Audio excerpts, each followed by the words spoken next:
Ingat, betapapun gagahnya Panglima TNI, Komandan TNI pakai baret hijau, pakai baret merah, pakai baret hitam, betapa gagahnya polisi dengan segala macam tempelan itu, Panglima TNI dan Kapolri tidak pernah dipilih oleh rakyat.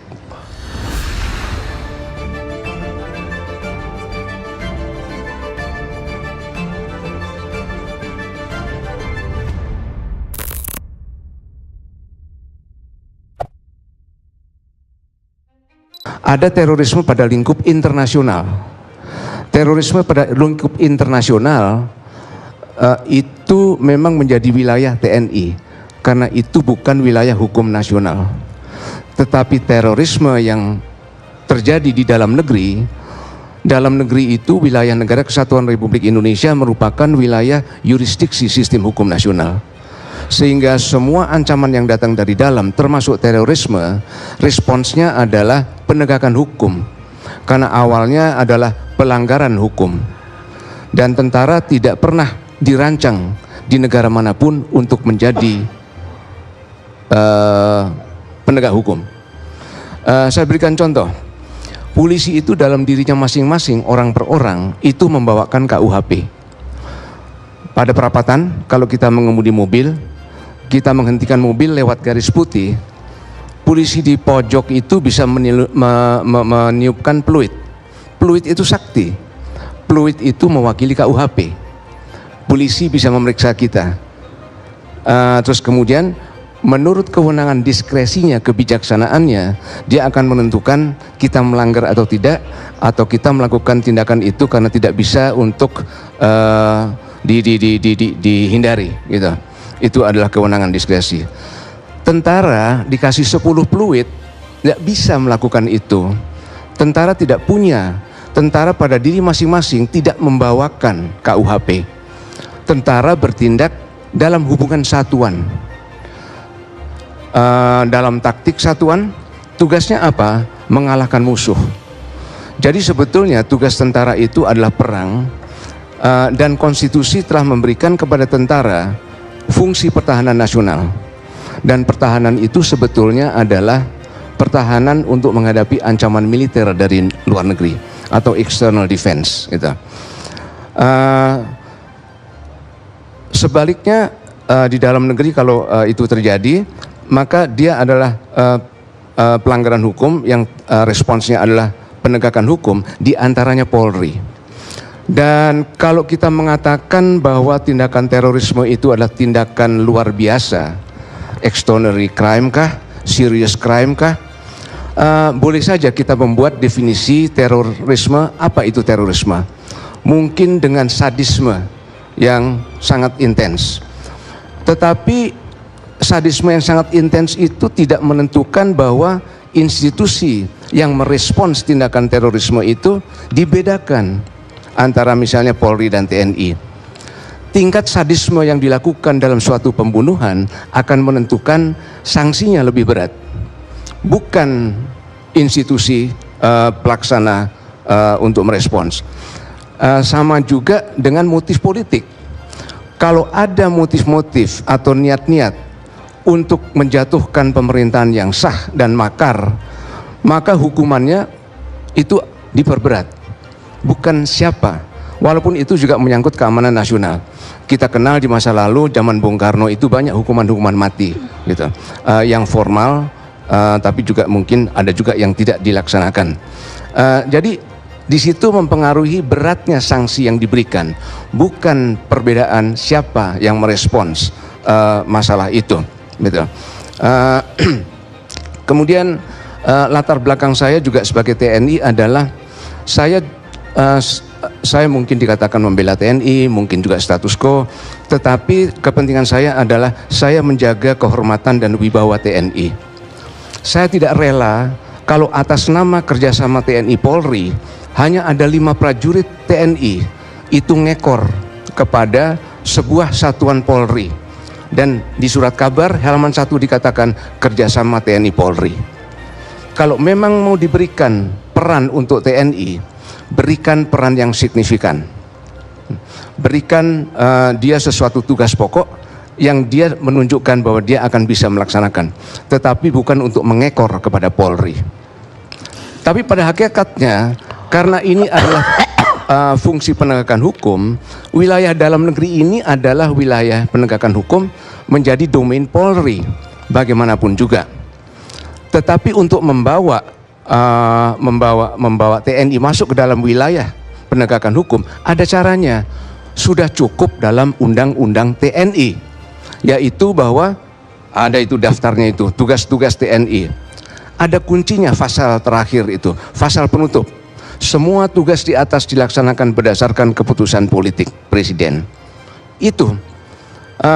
Jadi sebetulnya Presiden bisa memerintahkan TNI untuk berbuat apapun sepanjang pertimbangan Presiden itu diperlukan.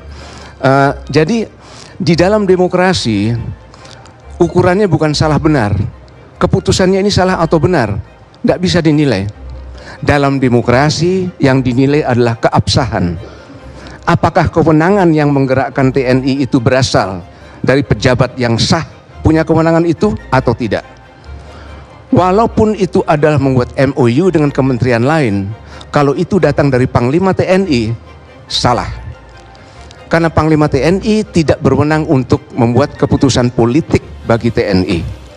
Yang berwenang untuk membuat keputusan politik bagi TNI adalah Presiden. Gitu. Jadi ini banyak yang kita tidak menyadari dan kita biarkan begitu saja. Gitu. Kenapa Presiden? Karena fungsi pertahanan nasional itu selalu menjadi tanggung jawab pemerintah pusat. TNI tidak pernah diberikan kepada daerah.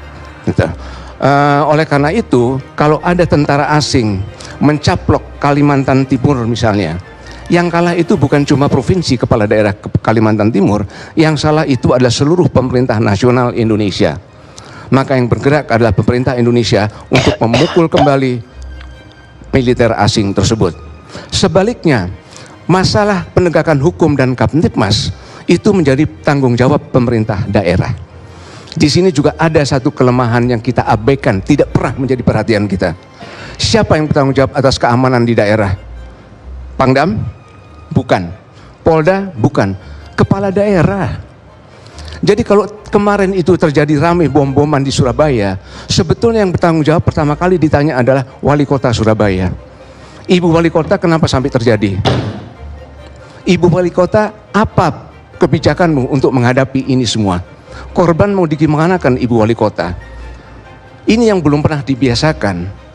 Polisi melaksanakan pengamanan berdasarkan kebijakan kepala daerah.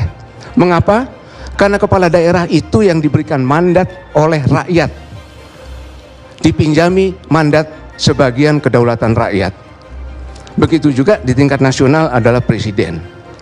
Ingat, betapapun gagahnya Panglima TNI, Komandan TNI pakai baret hijau, pakai baret merah, pakai baret hitam, betapa gagahnya polisi dengan segala macam tempelan itu, Panglima TNI dan Kapolri tidak pernah dipilih oleh rakyat.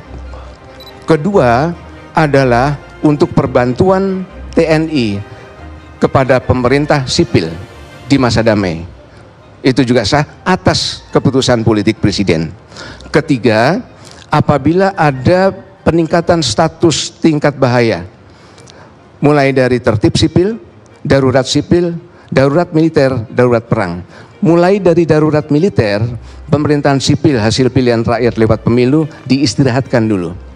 Ketika itu tentara menjadi pemerintah, kewenangannya bisa kemana-mana persis seperti pemerintah. Tetapi di bawah itu, dia adalah fungsi pertahanan nasional yang di dalam negeri hanya bisa dikerahkan atas dasar keputusan politik Presiden. Jadi di sini juga karena polisi itu melaksanakan tugas operasional atas kebijakan kepala daerah lah yang bisa menilai secara objektif apakah Polri masih mampu untuk merespons tingkat intensitas ancaman. Jadi bukan Polri sendiri yang menilai terus kemudian dia minta kepada TNI, bukan, tapi kepala daerah yang merupakan otoritas politik.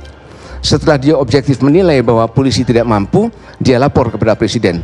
Tentu tidak harus semua seperti itu. Kita mengenal yang namanya SOP atau prosedur operasi tetap.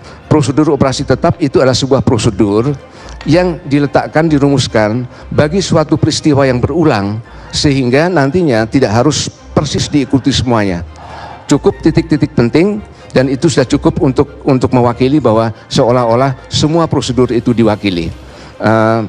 Tapi pada dasarnya itu harus merupakan komunikasi dan hubungan antar pejabat yang punya kewenangan, yaitu pejabat politik yang dipilih oleh rakyat, antara kepala daerah dengan kepala pemerintahan. Baru dari situ kepala pemerintahan memerintahkan Panglima TNI melalui Menhan bantu itu kepala daerah.